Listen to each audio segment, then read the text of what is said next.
79.4 million लोगों में diabetes का प्रभाव हुआ होगा। अगले 10 सालों में भारत देश में 28% मृत्यु हृदय विकार की वजह से होगी। विश्व में हर कैंसर पीड़ित 10 लोगों में मरने वाला एक इंसान भारतीय है। अपनी जीवन शैली का असर हमारे रहन सहन में किस प्रकार का बुरा असर करता है? क्या अपनी बिगड़ती सेहत और अपनी बदलती जीवन शैली एक दूसरे से जुड़े हैं? जब अपनी अति गति से बदलती जीवन शैली और उससे जुड़े बड़े अनुचित बदलावों का शास्त्रीय रूप से संशोधन किया गया, तब संशोधक इस नतीजे की तरफ आ चुके कि इसका दोषी ये बदलाव ही है। इसका अनुमान ये निकला कि मानवीय शरीर में फ्री रेडिकल्स जो पैदा हुए हैं, यही शरीर को हानि पहुंचाते हैं। फ्री रेडिकल असल में क्या है? जब कोई मॉलिक्यूल में जो इलेक्ट्रॉन भ्रमण करता है और जब वो जोड़ी में नहीं होता, तब उसे फ्री रेडिकल कहा जाता है। स्थिरता पाने के लिए तब वो आजू बाजू के परिसर के इलेक्ट्रॉन से मिलकर जोड़ी बनाता है। इससे जिस मॉलिक्यूल से इलेक्ट्रॉन निकलता है वो मॉलिक्यूल अस्थिर बनता है और अतः फ्री रेडिकल होता है। ये प्रक्रिया नया फ्री रेडिकल बनने के लिए दोबारा घटती है और इस ढंग से एक श्रृंखला चलती है।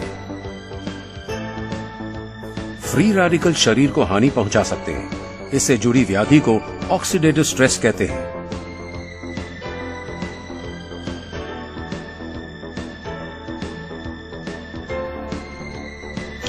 फ्री रेडिकल शरीर को हानि पहुंचा सकते हैं। इससे जुड़ी व्याधि को ऑक्सीडेटिव स्ट्रेस कहते हैं। ऑक्सीडेटिव स्ट्रेस से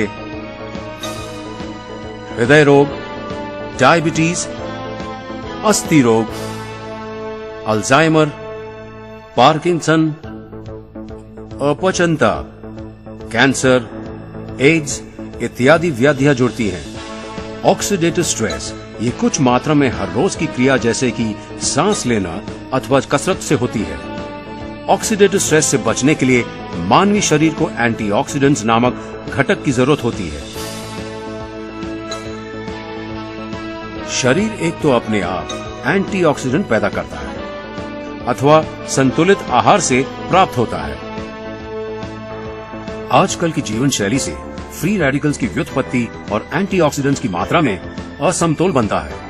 आजकल जीवन शैली में किस प्रकार से अधिक मात्रा में फ्री रेडिकल बनते हैं? शहरी नागरिक व्यवस्था नागरीकरण बढ़ने से फ्री रेडिकल्स पर बोझ होता है, जैसे कि तंबाकू व दारू का अधिक सेवन, बढ़ती हुई औद्योगिक प्रदूषण, वाहनों की बढ़ती आबादी, कीटनाशकों का बढ़ रहा इस्तेमाल और शरीर को अपायकारक संस्कृति, अनियमित आहार, असमतोल आहार,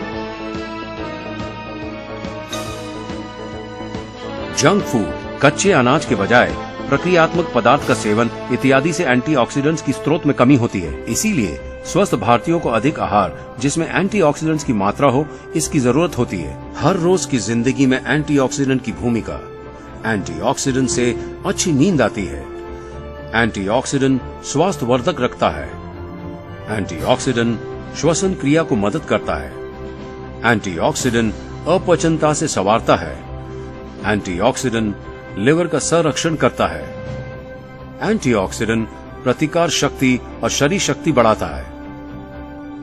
एंटीऑक्सीडेंट से किडनी सही ढंग से काम करती है। एंटीऑक्सीडेंट शरीर की स्थूलता घटाता है। मज्जा तंतु संस्था शरीर के सभी प्रकार पर संतुलन रखता है। एंटीऑक्सीडेंट्स इसी मज्जा तंतु संस्था को सुधारता है। एंटीऑक्सीडेंट्स अनेक व्याधियों में बहुमूल्य योगदान करता है। समय की कमी के कारण सिर्फ 3 प्रमुख व्याधियों का विचार प्रस्तुत किया है: मधुमेह, हृदय रोग, कैंसर। डायबिटीज मेलाइटिस एक ऐसी बीमारी है जिसमें खून में शुगर की मात्रा बढ़ती है।